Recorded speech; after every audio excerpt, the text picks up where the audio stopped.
My name is Randy Bigley. Joining me on the podcast right now from ADAMH, Brad DeCamp. Good morning, Good morning, Brad. Hi, Randy. How are you today? I'm doing great. How about yourself? Doing well. Keeping good. very busy and have a few important things to talk about. So we'll jump in whenever you're ready. All right. Well, good. Let's go ahead and start.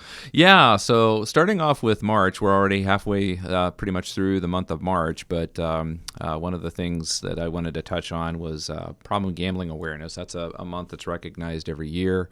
Ohio's been part of that for many, many years. But one of the things that's new is the concept of online sports gaming. And I just mentioned before we were on air that, when I was earlier in my career, the prevalence of true, legitimate, diagnosable problem gambling was very, very low. And I just think with all the marketing and all the advertising that's been going on, we're probably going to see that tick up. Yeah. And so one of the things that we want to do is make sure that people are thinking about legitimate, responsible gaming issues and thinking about their budget and things like that. Because one of the things that can happen is if you get someone who has that problem, they get overextended, they start maybe looking for financial resources that may take away from their family budget, and that could cause some significant issues. Right. So yeah. It's in fact there's a hotline too for if you have a gambling problem too, right? Yeah, absolutely. There's a couple resources that I'll mention. There's one that's called Before You Bet. So this has a website, and it's I'll just pull it up real quick as we're talking so I can get it to the folks, but it's beforeyoubet.org. Okay. So that's one. And then the other one is that's relatively newer is pausebeforeyouplay.org. So again, pausebeforeyouplay.org and beforeyoubet.org. So those are good resources. They have a lot of good tools that people can go on to. There's different ways that people can set limits for themselves and budget.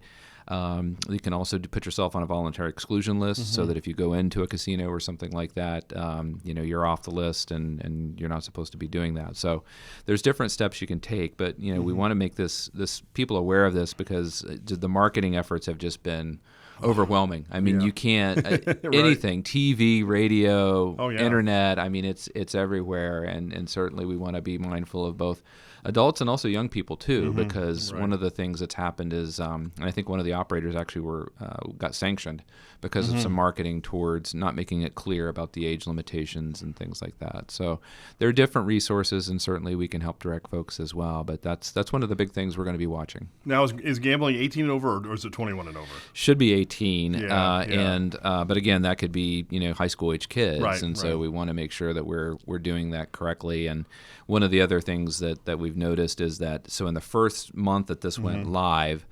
Ohio was actually second only to the state of New York in terms of the amount of money that was wagered. Wow! So, Yeah. So it's not. I don't believe it's legal in all 50 states, but obviously New York State's bigger than Ohio, so you would think that's something. Again, it's new, so there's some novelty, so we can acknowledge that. But it's just again something that we want to be aware of, and we're going to be working with our treatment agencies to help give them tools to diagnose and work with people if that becomes an issue. Okay. So, wow. Great. Okay. Yeah.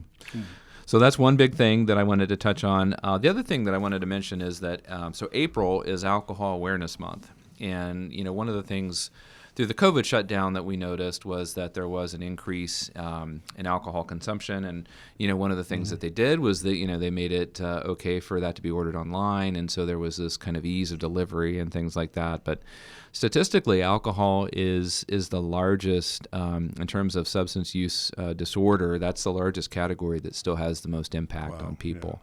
That and the nicotine with the different tobacco products. But certainly there's been a large surge in sales and consumption, and that's something that we want to be mindful of as well. And alcohol withdrawal can certainly have very serious health consequences. So we want to make sure that we're encouraging people to be mindful of that and track on that as well.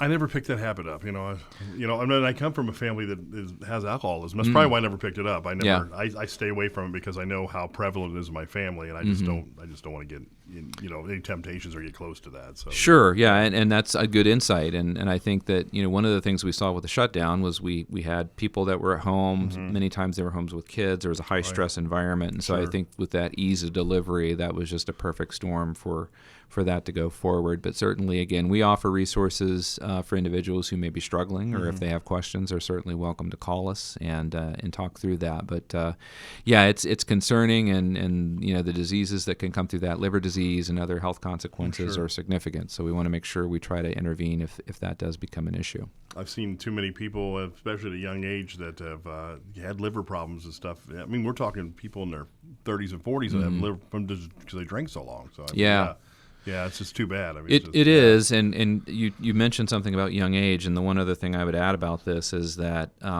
when you look at influences on youth and parents and peers and concerned adults, one of the things that's also concerning is that the attitudes about alcohol, there's not as big of a difference about negative attitudes from parents as it is to other substances like marijuana or vaping. Those are clearly negative. They don't want.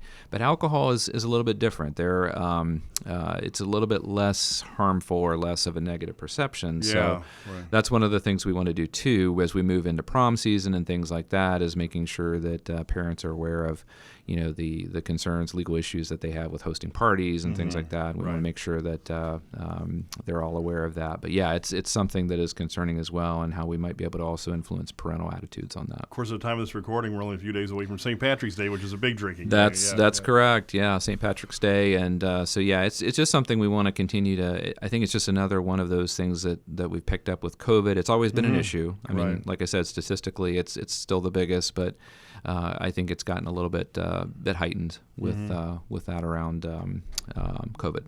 Okay, right. What else is happening?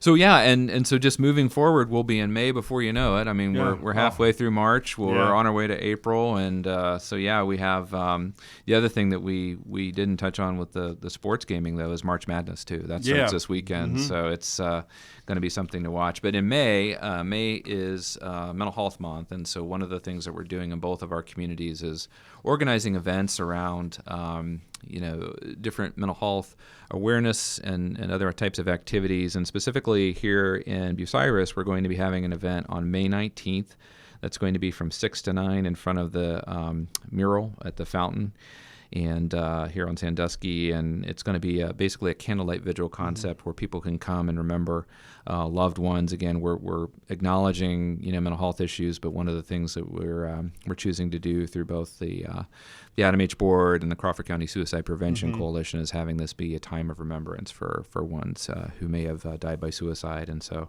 there'll be entertainment, but again, it's intended to be kind of a remembrance for that. Very cool. When is that again? That is May 19th from 6 to 9, and it's in front of the mural in the fountain there here on Sandusky Avenue. So I was going to say street, but yes, Avenue, yeah. Very cool. Very cool. Wow, yeah. So, yeah, that'll be here before you know it. It will be. And it'll be warmer, hopefully. Yes, we hope so, right? Yeah, no snow. But, if folks have any other questions, they're certainly welcome to call us or visit our website. Our numbers are 740-387-8531 or 419-562-7288. They're also welcome to visit the ADAMH website, which is mcadamh.com.